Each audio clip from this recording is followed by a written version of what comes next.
Bueno, pues continuamos con nuestro ciclo de conversaciones con humanistas españoles actuales, en este interés por retomar la sana costumbre del diálogo, tan renacentista, tan clásica y tan humanista.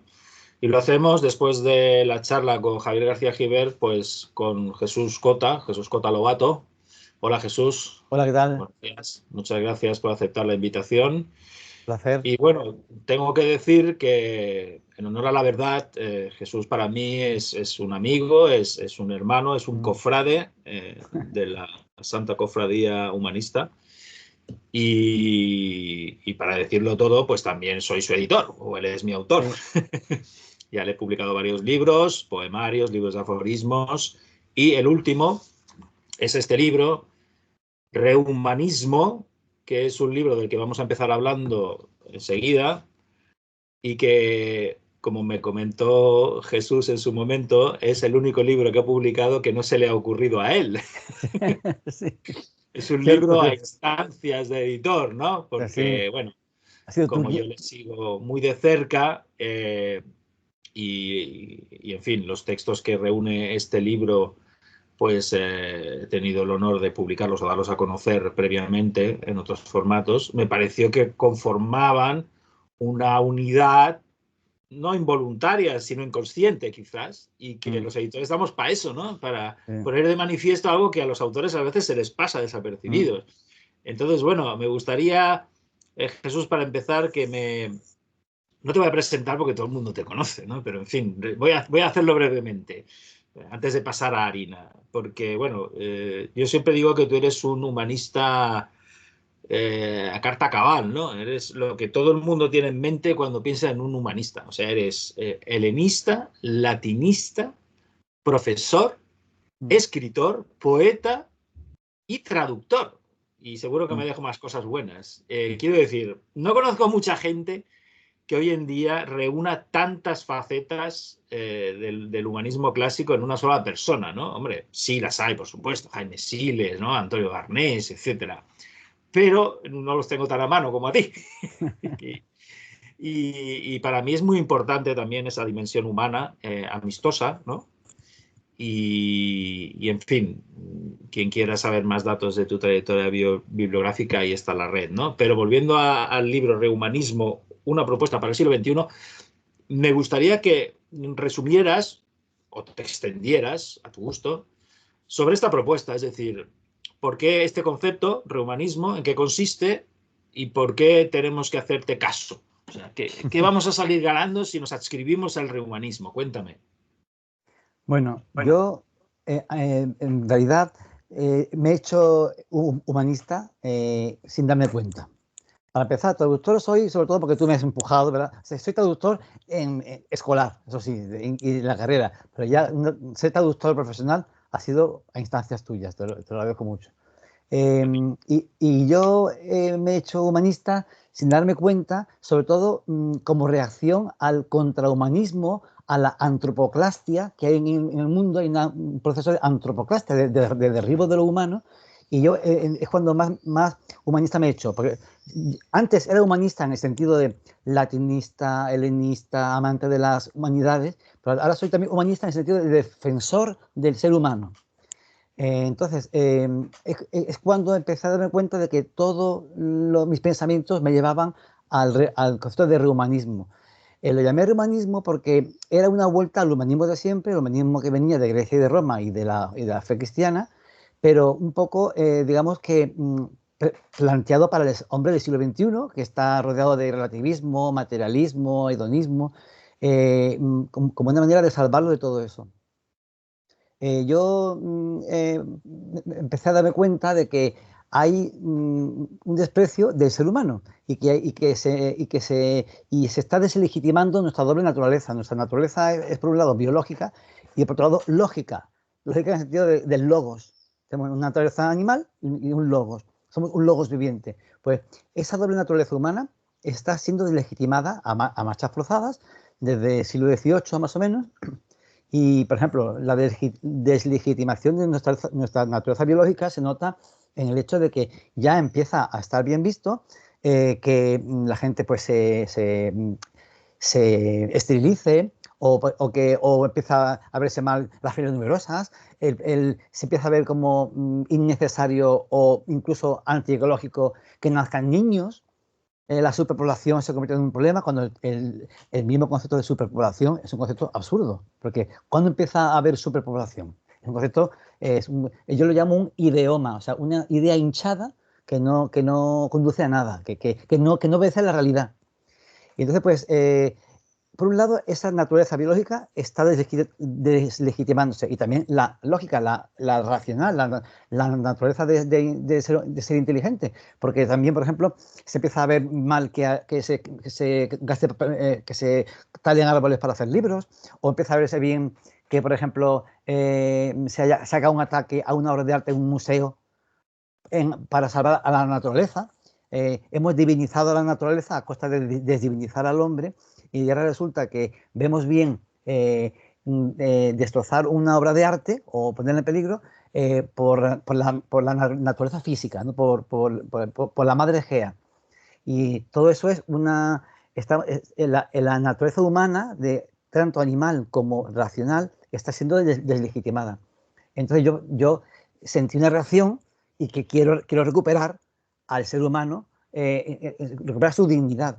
Lo llamé rehumanismo, pero el rehumanismo es, por un lado, la idea de que el ser humano es la criatura más compleja y elevada que el universo puede concebir, puede crear, con su material más excelente.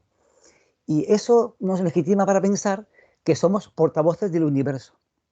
El universo ha ido creando y destruyendo, y en ese proceso creador le hemos salido y él nos ha colocado al borde de sí mismo. Y estamos, como digo yo siempre, en la cima de todas las cosas, y somos como su portavoz.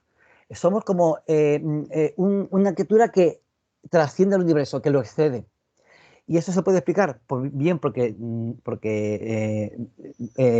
tenemos una parte invisible y espiritual del autor de todo el universo, o bien porque el universo ha sido capaz de generar una criatura que se ha sentido distinta del universo. Entonces, el ser humano es una criatura distinta. Entonces, no la podemos considerar como un animal más, como un accidente cósmico, una criatura distinta. Y además, lo que más la distingue son dos cosas. Son dos cosas que no compartimos con los animales. Una es el arte y otra es la religión. O sea, la capacidad de Dios, la capacidad de preguntarse si existe un autor de todas las cosas con el que nos identificamos, un logos con mayúscula, que explique nuestro logos. Entonces, esa capacidad de Dios es lo que más nos distingue de todas las criaturas, porque uno puede ver en los animales, puede ver muchas prefiguraciones de actitudes humanas, pues el matrimonio, la construcción, la familia, la sociedad, pero de la religión, de la religiosidad, es imposible ver nada. No hay ni una ligera prefiguración en los animales de la religiosidad. Entonces es lo que más nos distingue. Y de hecho, los paleontólogos y los que estudian la evolución del ser humano saben que cuando dudan si una criatura es humana o no, pues si había enterramiento, es humana. Porque los animales no entierran a sus criaturas muertas, y el ser humano sí los entierra o hace algún rito, que es una manera de decir, este cuerpo no pertenece totalmente a la tierra. Eso es enterrar, no es de la tierra totalmente. No somos como los animales, no somos como las cosas que nos rodean, somos algo distinto. El ser humano siempre se ha sentido distinto. Y aunque uno sea súper materialista y diga que somos un animal más y que los perros son mucho mejores, en el fondo se sigue sintiendo distinto, porque esa tontería no la puede decir un perro, la dice él, ¿no? Entonces, pues, entonces, de esta concepción de que el ser humano es distinto por muchos motivos, especialmente por su capacidad de Dios en un universo que lo ha producido, lo ha puesto al borde de sí mismo para que sea portavoz y le responda al universo cuál es el sentido de todo, en esa propuesta es lo que yo llamo rehumanismo. Bueno, Jesús, mira que te conozco y sé tus tesis, ¿no? Las conozco de sobras y las comparto, pero aún así, cada vez que te oigo, me bulle la cabeza con preguntas y con sugerencias y demás. Primero tengo que decirte que ya he llamado a la brigada antiespecista para que te detengan, porque todo lo que has dicho, como imaginarás, es un escándalo, ¿no? Hoy en día, si hay que hacer algo es buscar el acuerdo, ¿no? La analogía con el mundo animal. De hecho, tengo que decirte, te voy a asustar ahora, que el otro día viendo el programa de Iker, así de pasada, descubrí que hay un etólogo que ya ha constatado rituales funerarios en los animales. O sea, lo más alarmante, creo yo, es que ahora mismo los seres humanos estemos buscando o la fraternidad, vamos a decir, con los animales inferiores y no lo que ha hecho siempre, al menos en el Occidente, el ser humano, que es buscar la filiación celestial o entroncar con lo más elevado, ¿no? Esto quizás es una de las cosas más llamativas. Pero sí te quería proponer, a ver qué te parece la idea, un tercer elemento que tenemos los seres humanos y que los animales no se pueden plantear, aparte de la razón y demás, ¿no? Y es la instancia del sentido. Es decir, para un ser vivo, que su existencia tenga o no sentido, carece de sentido. O sea, es algo que jamás se va a plantear porque tiene unas necesidades inmediatas que tiene que satisfacer y una vez ha comido el león se puede pasar 3 días tranquilísimamente tumbado en la sábana sin hacer nada y nunca se va a agobiar, ¿no? Es lo más parecido a lo que decía Pascal, ¿no? Estás encerrado en una habitación sin distracciones. Y el ser humano no podría. ¿Por qué? Porque necesita algo más. Y ese algo más es el sentido, ¿no? ¿Qué hago yo aquí? ¿Para qué he venido? ¿Lo estoy haciendo bien? ¿Me estoy excediendo? Todas esas serie de cuestiones que hasta ahora los seres humanos evolucionados, civilizados, sí nos planteábamos, parece que hoy en día nuestra sociedad considera cuestiones ociosas, incluso te diría. Hay materialistas, ¿no? Que hoy en día podrían decir que eso que tú consideras algo positivo, la religión, por ejemplo, es algo negativo, porque nos ha apartado de la naturaleza, de la realidad, estamos alienados, ¿no? Cuando un humanista seguramente pensaría lo contrario, que en el momento en el que inhibes esa dimensión espiritual, que incluye la religiosa o viceversa, pues es menos humano, ¿no? Entonces, mi pregunta es, ¿tú crees que eso, el arte, la religión, e incluso la propia razón, el ejercicio de la razón, más allá de un uso instrumental, ¿tú crees que la instancia del sentido podría darnos una pista para retomar esa senda perdida en la cual más o menos nos hemos extraviado todos, unos más que otros? Porque ya parece que contemporáneos nuestros no necesitan esa instancia para nada, es decir, incluso te celebran que la vida sea 4 días, vive rápido, deja un cadáver bonito, ¿sabes? Este concepto pop, materialista, hedonista, como tú has dicho, superficial, ramplón y demás, una vida absurda, que diría Albert Camus, ¿no? O sea, ¿es posible que el ser humano se realice como debe, excluyendo la instancia del sentido? ¿O somos criaturas necesariamente ansiosas de sentido? ¿Tú cómo lo ves esto? Bueno, a ver, pero antes de responder esta pregunta, quiero hablar del elefante. Mira, Okay. yo también leí esa noticia y yo estoy también ansioso de encontrar en los animales una prefiguración. A mí no me supondría un problema en que entre los animales haya una prefiguración incluso del entierro, porque el hecho de que los animales hagan cosas parecidas a las nuestras, para mí no demuestra que las nuestras no son animales, sino que son la perfección de lo que los animales intuyen. Pero cuando, por ejemplo, cuando se dice la fidelidad de los pájaros son monógamos, es por cuestiones de supervivencia y tal. Bueno, no puede ser una prefiguración del amor que en el hombre cobra su pleno sentido. En fin, luego también es verdad que como hemos matado a los ángeles, pues entonces queremos buscar semejantes en los animales. Y claro, es muy difícil. Es muy difícil encontrar una semejanza en los animales. Se encuentra semejanza entre los ángeles o entre los dioses, como decían los griegos. Los griegos imitaban a los dioses, no imitaban a los animales. Los griegos decían, somos híbridos de animales y de dioses, pero imitamos a los dioses. Podemos tener hijos con los dioses, no con los animales. Somos más parecidos a los dioses. Y eso se nos ha olvidado, y por eso estamos ya en riesgo de divinizar al animal. Porque, claro, primero lo hemos humanizado, lo hemos hecho igual, y ya el próximo paso va a ser divinizarlo, porque estamos necesitados de sentido. Ya voy a tu pregunta. Yo creo que el hombre sí está necesitado de sentido, uno más que otros, ¿eh? Porque hay gente que tiene, digamos que, no un corazón más pequeño, sino menos exigencias vitales y se conforma, se engatusa con mil tonterías. Pues, por ejemplo, yo conozco una persona que siempre está, que si está el juego de ordenador, que si está la aplicación del móvil, que si la cámara, que si mira este objetivo, que si mira este viaje, que si mira tal, y siempre está ocupado en mil cositas que lo engatusan. Y digo, este hombre alguna vez pensará en la muerte. No tendrá tiempo, porque si a una vez se le ocurre, cogerá su móvil y mirará 30.000 cosas. Y entonces, claro, estamos en una época en que no estamos tan engatusados, tan sobreestimulados, que a veces yo veo por mis alumnos que pocas veces piensan en el sentido. Pero claro, tarde o temprano la necesidad de sentido se impone. Pero claro, a todos nos pasa un suceso doloroso, a todos nos decepcionan las cosas, a todos nos cansan las cosas. Las redes sociales te pueden también hundir, te pueden cansar, los videojuegos te pueden producir una adicción y tienes que luchar contra ellos. Al final, tarde o temprano, la vida te pone en situaciones en las que tú tienes que buscar un sentido. Entonces, claro, mucha gente se vuelve religiosa porque, claro, el problema es que sin religión es más difícil encontrar un sentido. Es posible, ¿eh? Yo creo que es posible, porque tú puedes basar tu sentido en la naturaleza humana, en algo que trascienda al ser humano como la familia, el arte, la belleza, la patria, pero es más difícil. Pero sin religión es más difícil encontrar sentido, pero se puede. Y la gente, como necesita sentido y el cristianismo ha dejado de ser para mucha gente una respuesta válida, pues va en busca de sentido a sitios que, en mi juicio, son equivocados. Por ejemplo, todos necesitamos gracia y salvación, pero la naturaleza no nos da ni gracia ni salvación. La naturaleza física, ahí no está la gracia. La gracia es, por esencia, algo que está fuera de la naturaleza.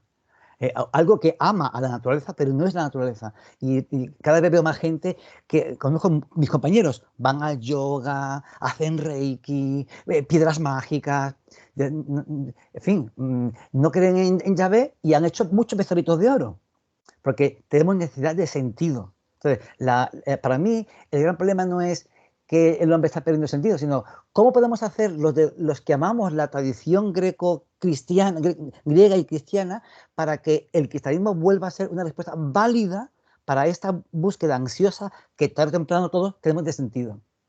Y esa para mí sería la gran pregunta, porque sentido todos vamos a buscar tarde o temprano. Hay gente que lo necesita menos, pero creo que es una minoría. La mayoría, todos, al mínimo golpe que nos da la vida, necesitamos un sentido. Y lo busca donde lo encuentra. Y lo que está de oferta es el yoga, el reiki, la meditación trascendental, y ahí es donde van. Y son lugares equivocados, porque como una vez te dije, son puertas muy grandes, conducen a sitios muy cerrados donde hueles tú a ti mismo. Y hay que abrir la ventana para que entre la trascendencia, aire fresco, y tenemos que hacerlo más simpático, más atractivo. Y eso es lo que para mí es el reto. Bueno, ahora voy a ser un poco polémico, Jesús. Te voy a pinchar un poco, porque claro, nosotros nos conocemos mucho, ¿eh? Y hemos tenido muchísimos debates, muy acalorados a veces. Sí, Siempre. discutimos. Claro, has dicho ahora últimamente que hay que intentar hacer atractivo el mensaje para que no se aleje del todo, ¿no? El común de los mortales, del cristianismo. Y claro, yo no sé cuál es el rédito que ha supuesto, por ejemplo, para la Iglesia Católica, ¿eh? No estoy hablando de religión cristiana exclusivamente, sino de la Iglesia Católica. Por ejemplo, con el Concilio Vaticano II, ¿no? Lo que se buscaba era eso, precisamente, es acercarse a la sociedad, dejar el latín, coger la guitarra, en fin, que no se alejasen, ¿no? Pues bueno, están más lejos que nunca. Entonces mi pregunta es, ¿no será más bien la solución? No te digo para el cristianismo, porque el cristianismo es una solución en sí misma. O sea, al cristianismo no hay que salvarlo, nos tenemos que salvar en el cristianismo. Yo soy cristiano, como se puede percibir. La idea sería cómo reblandecer los oídos de nuestros contemporáneos para que como mínimo presten atención al mensaje de Cristo. Porque claro, el gran problema es que están tan mediatizados por una serie de mensajes, muchas falacias, ¿no? Que les impiden escuchar, porque como tú sabes, hay muchos valores que comparte, por ejemplo, la ideología progresista que son de origen cristiano, ¿no? Aunque luego le cambien el nombre para que no recuerde. No es caridad, es justicia social, por ejemplo, ¿no? Es un clásico. La fraternidad, bueno, la fraternidad, en fin, el amor al prójimo es la fraternidad y muchas cosas más, ¿no?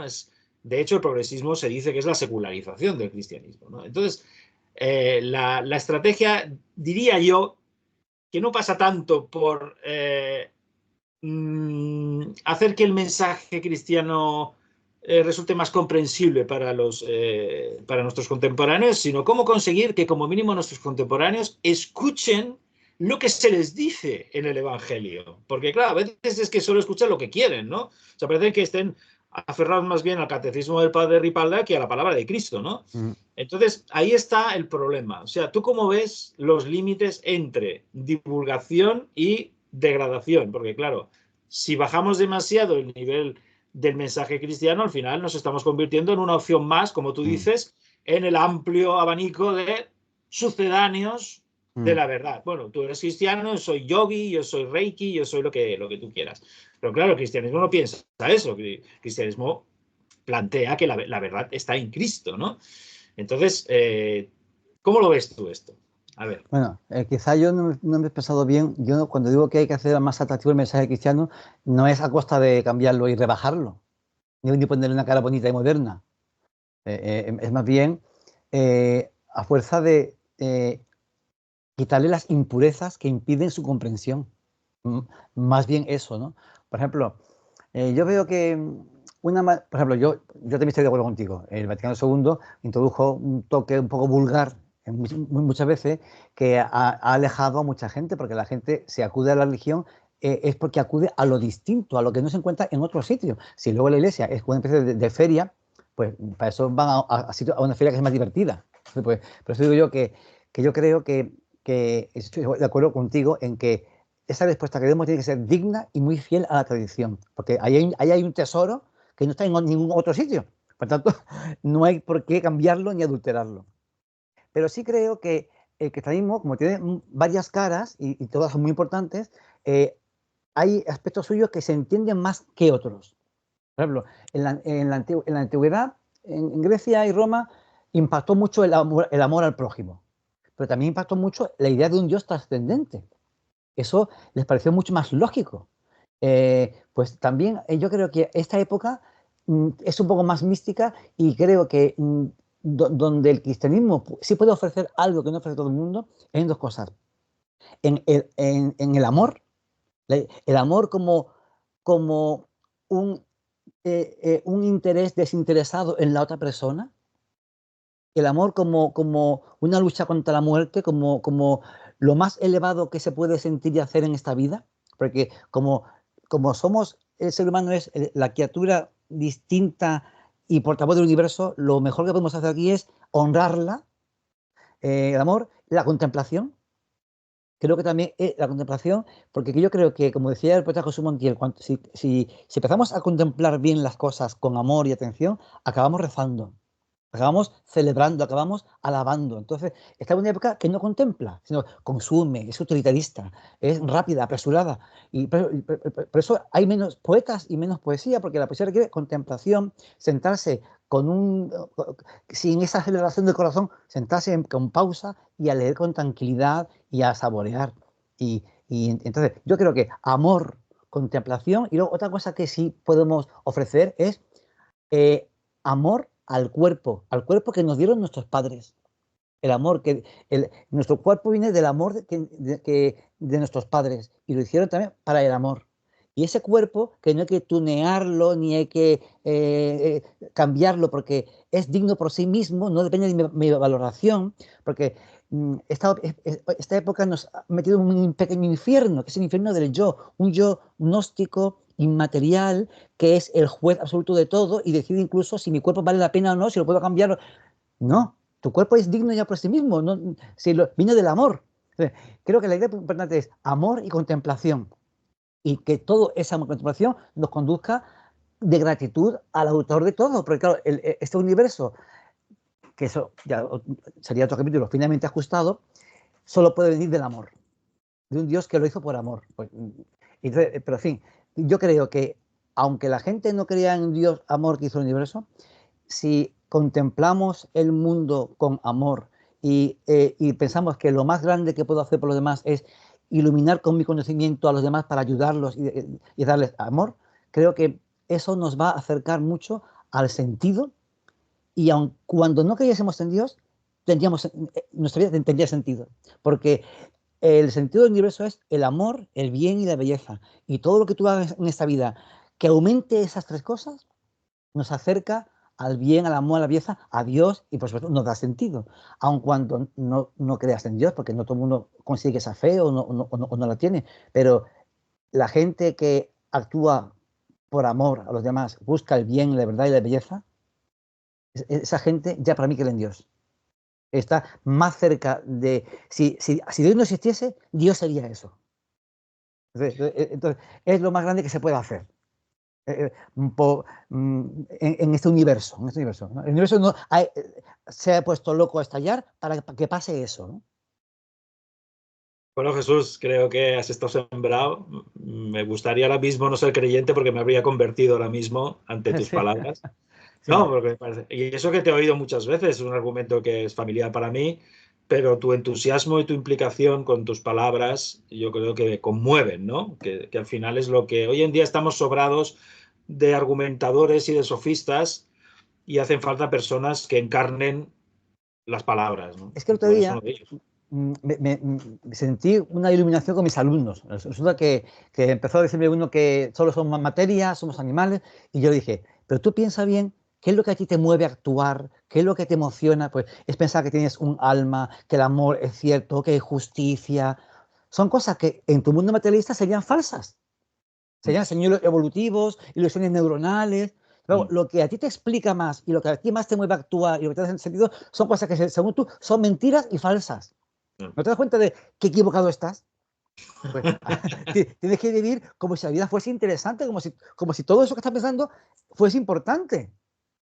Si el ser humano con la inteligencia, lo que hemos hecho ha sido pensar en la justicia, en el bien, en el amor, en Dios, en la belleza, ¿será por algo? ¿Será que vemos más que un perro, que un cangrejo? Entonces, es como, claro, el problema de la gente que piensa que todos son señuelos evolutivos, es que acaba pensando que la razón humana no es legítima. No es portavoz de nada. Es como igual que la pinza del cangrejo, pues ha salido por evolución, pero claro, si tú crees que la mente humana es un accidente cósmico, ¿por qué te crees las cosas que piensas? ¿Por qué crees en la ciencia? O sea, es que en el fondo es una gran contradicción. La razón es también un argumento terrible, tremendo, para darnos cuenta de que somos más que materia. De hecho, es una de las tesis, ¿no? que suelen esgrimirse para desenmascarar las falacias y aporías del discurso estrictamente materialista, biologicista, que ha vuelto a la carga después Sí. bueno, digamos, el paréntesis del existencialismo, etcétera, etcétera, ha vuelto Mm, con un arreón muy fuerte, mm, ese materialismo ramplón tan decimonónico, ¿no? Que nos quiere mm. reducir a neuronas y hormonas, Sí, ¿no? sí. Y privarnos de todo aquello que nos hace vivir, como tú bien dices, que son las ideas, las ilusiones, todo eso que Mm. para un materialista no solo no sirve para nada, sino que es un estorbo, ¿no? Porque al final nos desvía de los fines que se supone que son los nuestros propios como animales, es decir, reproducirnos y Mm. poco más, porque Y, para un y- y- evolucionista no hay más. y, por supuesto, eso que decías tú, que hay gente que piensa que las religiones nos alejan de la naturaleza, lo veo falso. Al contrario, la religión nos acerca más a la naturaleza. O sea, si tú piensas que en el mar está Poseidón y las ninfas, eso no te aleja del mar. Y si piensas que Dios ha hecho el mundo, lo ves como un regalo de Dios. O sea, es todo con un motivo constante de gratitud. En fin, creo que el que dice eso no sabe lo que es la religión. Bueno, entonces esta sería la primera pata del rehumanismo, que ha quedado bastante clara y te Mm. agradezco tus virtudes pedagógicas. Y nos queda la otra, que es la de la tradición clásica, ¿no? Que hoy en día podemos decir, por un lado, que ha desaparecido como referente común, o sea, el gran canon occidental ha sido puesto en la picota por esta cultura de la cancelación, que dice que todo esto es heteropatriarcal, imposición de las clases altas y que lo que hay que hacer pues es bueno, pues museos para demostrar lo malos que hemos sido, bibliotecas donde solo haya libros recordando todas las barbaridades que hemos cometido, y hacer tabula rasa de todos nuestros referentes culturales, literarios, filosóficos, matar a Platón, ¿no? Decía una poeta, así como tal cosa. Sí. Entonces, claro, la pregunta es, tú que eres un clasicista de los pies a la cabeza y que además te sabes pasajes de la Ilíada y la Odisea, y que los recitas sin problemas, etcétera, etcétera, ¿tú crees que los clásicos, y me refiero a los clásicos grecolatinos,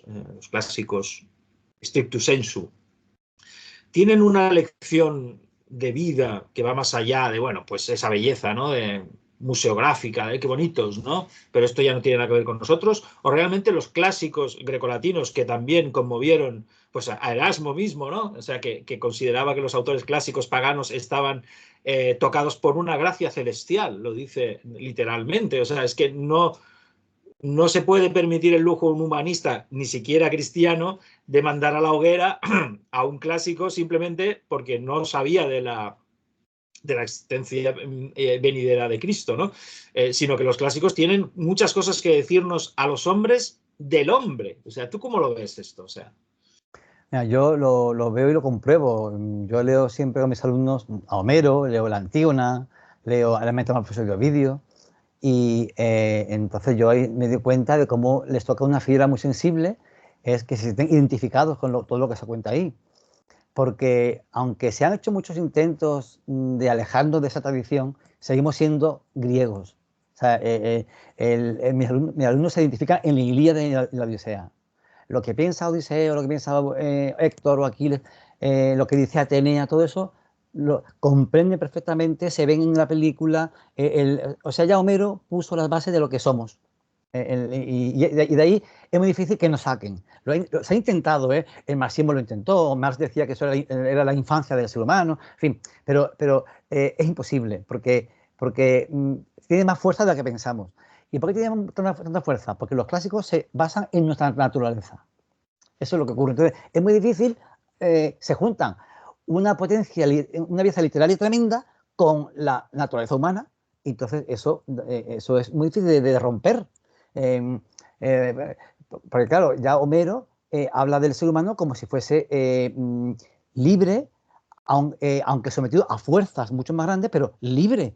Y luego Homero nos presenta a los dioses como pendientes de los hombres. O sea, lo que más interesa a los dioses somos nosotros. No son las aguas, ni los ríos, ni los perros. No, los dioses están pendientes del combate de la Ilíada. Y yo creo que hay algo en nosotros que nos dice que si los dioses existen, se parecen a nosotros y se preocupan por nosotros más que por los perros. Por los perros que no saben ni que existen los dioses. Nosotros sí. O sea, los dioses se interesan por aquellos que sabemos que existen. No se va a interesar por una piedra. hay una reciprocidad, ¿no? Entre Sí. lo divino y lo humano, ¿no? Se miran mutuamente, se complementan incluso, ¿no? De hecho, cuando llegaron los cristianos y el mensaje griego le pareció la idea cristiana más completa incluso que la suya, porque precisamente el cristianismo basa gran parte de su mensaje en una relación personal, íntima de Dios contigo, que es algo mucho más poderoso que lo que ocurría en Grecia. En Grecia había que hacer un sacrificio, los dioses tenían favoritismos, pero en fin, es como una prefiguración de lo que vino después.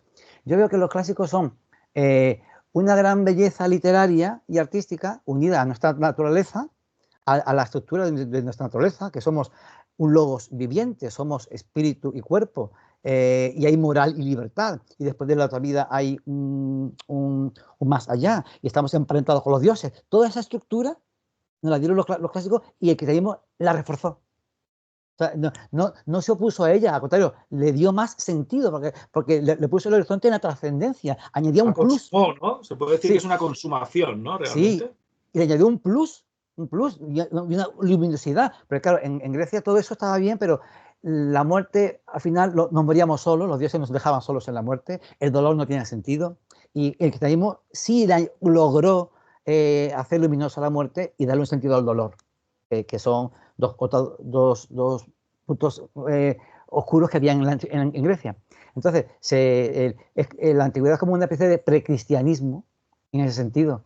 Y por eso, menos mal que San Agustín y los padres de la Iglesia triunfó la tesis de aceptar todo ese legado porque es nuestro. Es que no fue como que algunos que el cristianismo invadió Grecia. Es que Grecia y Roma era una civilización con una religión decadente y ya cada vez más pobre, y llegó el cristianismo, que es una fe, y esa civilización se abrazó a esa fe y se creó la cristiandad, que es una criatura, un hijo robusto, legítimo, de esa fusión de la fe cristiana y la civilización greco-romana, que estaba pidiendo sin saberlo ese mensaje. Porque todo lo que hay en ella es una prefiguración de ese mensaje, un poco a veces contaminada en algunas ciertas impurezas, pero es toda una gran prefiguración. Es sorprendente. Lo que pasa es que como estamos en una época donde nadie quiere al cristianismo como compañero de viaje, mis mismos compañeros de filología clásica exageran muchas veces la diferencia y el abismo que tenemos los cristianos con los paganos para que no nos relacionen, pero no se dan cuenta de que todo lo que hacen por alejar de nosotros el cristianismo, aleja también de nosotros a los clásicos. Claramente ellos no se dan cuenta, pero está pasando eso.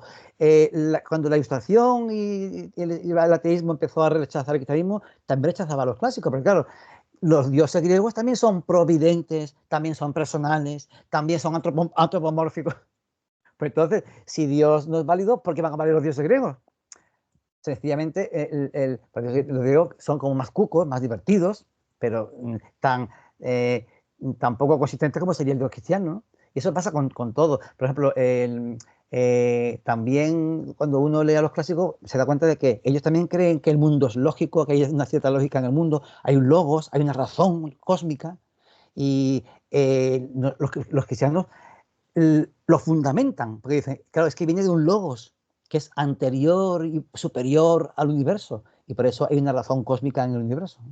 Y todo eso, el mensaje del cristianismo y la civilización greco-romana se han fundido de un modo maravilloso, y yo me enorgullezco de esa civilización. Por eso me encantó cuando pusiste en la portada del libro el Cristo sopra Minerva de Miguel Ángel, que es una escultura que me encanta, porque reúne el concepto de la belleza del cuerpo griego, de la desnudez, con ese plus de radicalidad y de trascendencia que hay en el cristianismo, porque se ve que ese hombre que hay ahí no es un dios griego, es Cristo, es Dios. Hay una especie de pureza en su carne, y por eso me encanta, porque creo que Miguel Ángel consiguió aunar de modo único y universal y para siempre esa confianza en la belleza, en la armonía y en el logos de los griegos con la trascendencia y el amor de los cristianos.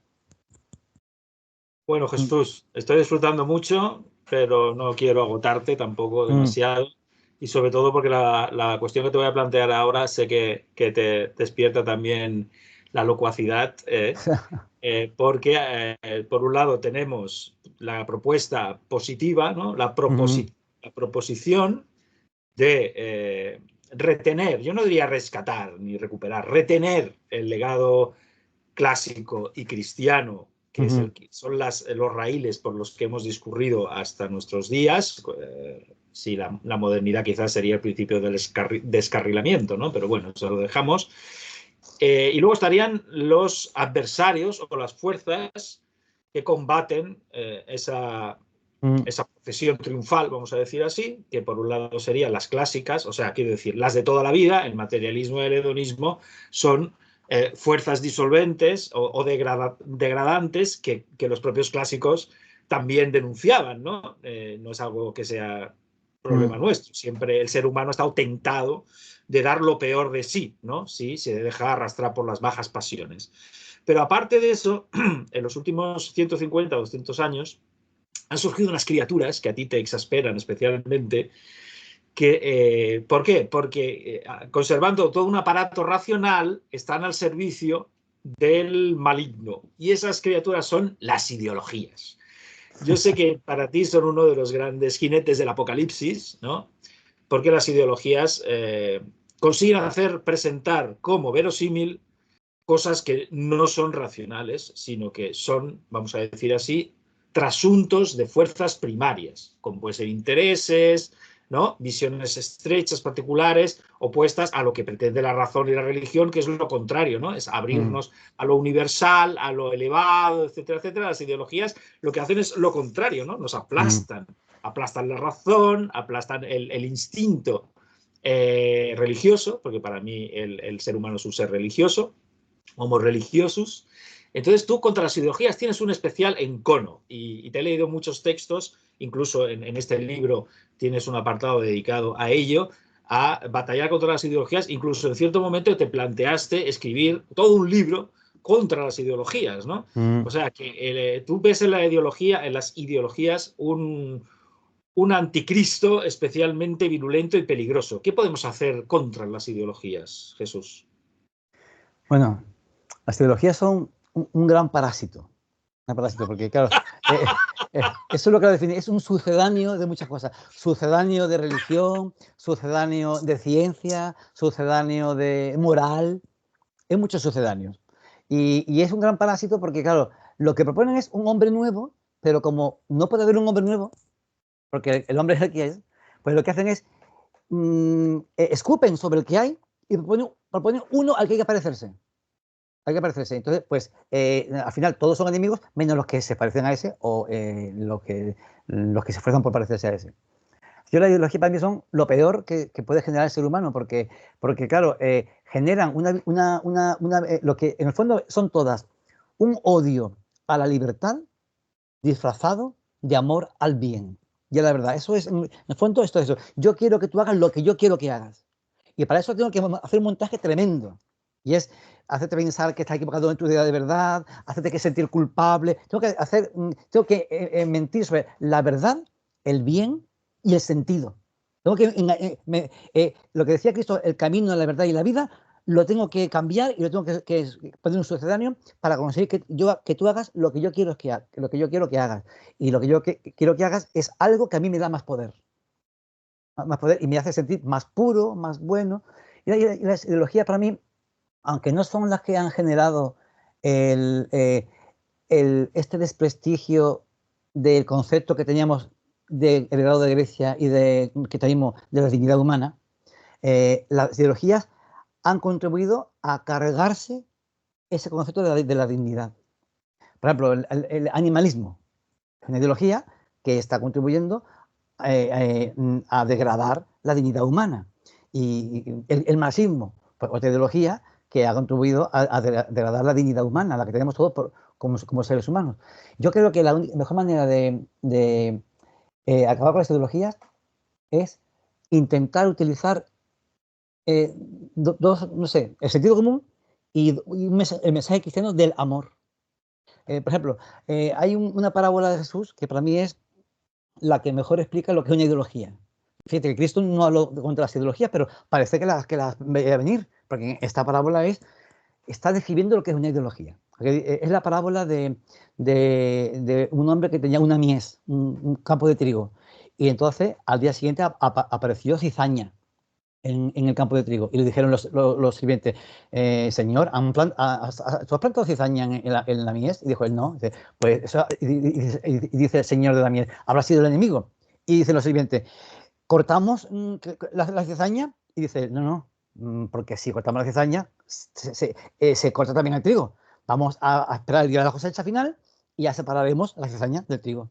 O sea que Jesús dice, el mal y el bien están en esta vida. No es posible crear una nueva sociedad. Siempre habrá pobres entre vosotros, siempre habrá un mal. Tú intentas ser bueno, pero no puedes conseguir en esta vida la sociedad perfecta. Eso está en la otra vida.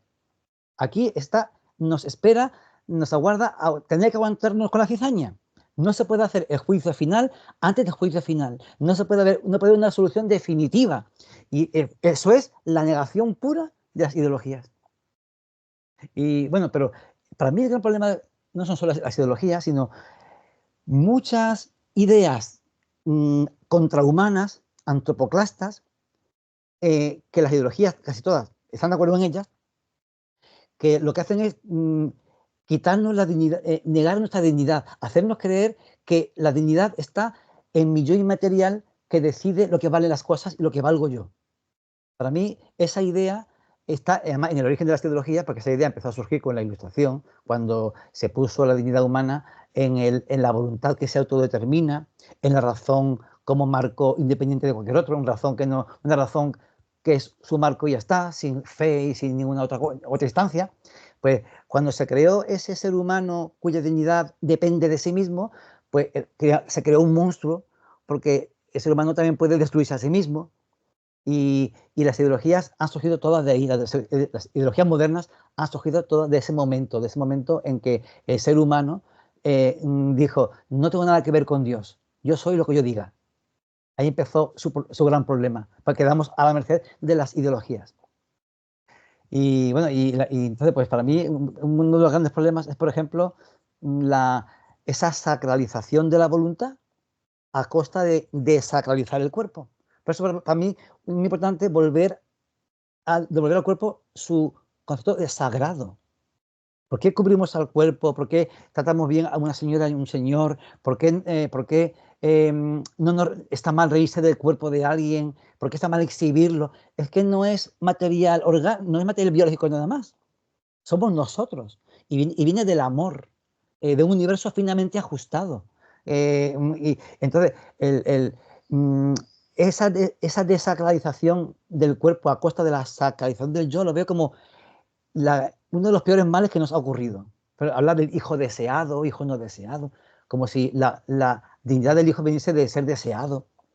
Entonces, las ideologías contribuyen mucho a esa desgracia, ¿no? Pero hay muchos otros, yo lo llamo los agentes del contrahumanismo, agentes de la antropoclastia. Pero otro gran agente de la antropoclastia es, por ejemplo, pensar que yo lo llamo la amoralidad de lo consensuado. O sea, todo lo que tú y yo consensuemos sin hacer daño a terceros está bien.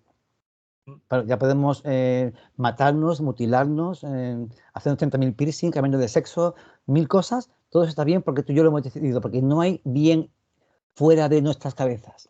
Eso lo decidimos nosotros. Y eso es también el principio de nuestra destrucción. Eso deja al hombre a la merced del hombre. Y, en Fíjate, fin, en este caso concreto es interesante lo que has dicho, porque me recuerda a esa moral heterogénea que manejan nuestros contemporáneos hoy en día, que pueden mezclar cosas sin ningún problema, porque, aunque pertenezcan a paradigmas distintos. Porque esto que tú comentas es cierto. Está bien todo lo que todo aquello que dos personas, por ejemplo, ¿no?, acuerden, pero en nuestra sociedad está prohibida la esclavitud. A pesar de que amo y esclavo estuvieran de acuerdo, hay un marco moral fuerte que nos impide aceptar eso.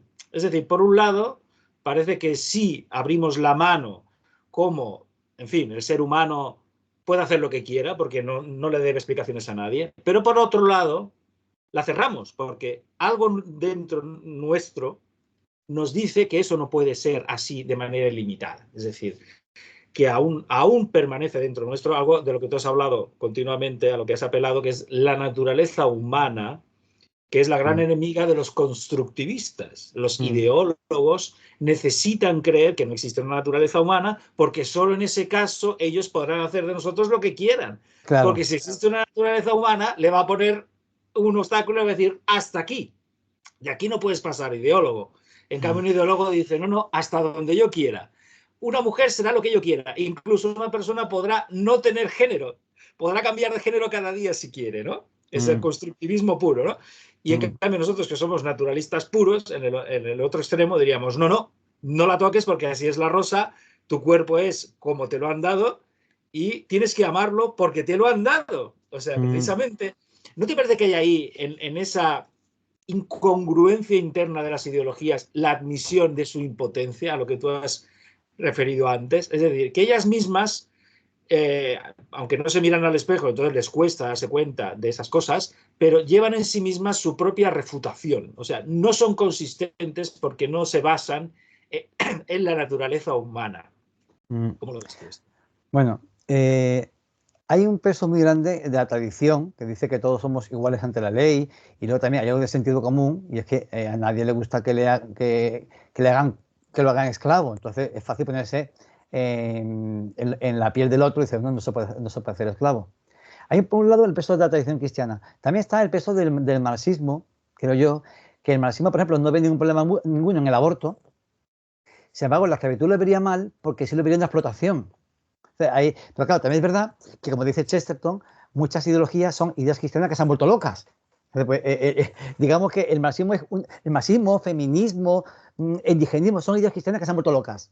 Que lo que hacen es coger una víctima, decir, es la única víctima posible, los demás no son víctimas, y al final lo convierten, esa idea, ese intento de salvar a la víctima, lo convierten en un supremacismo.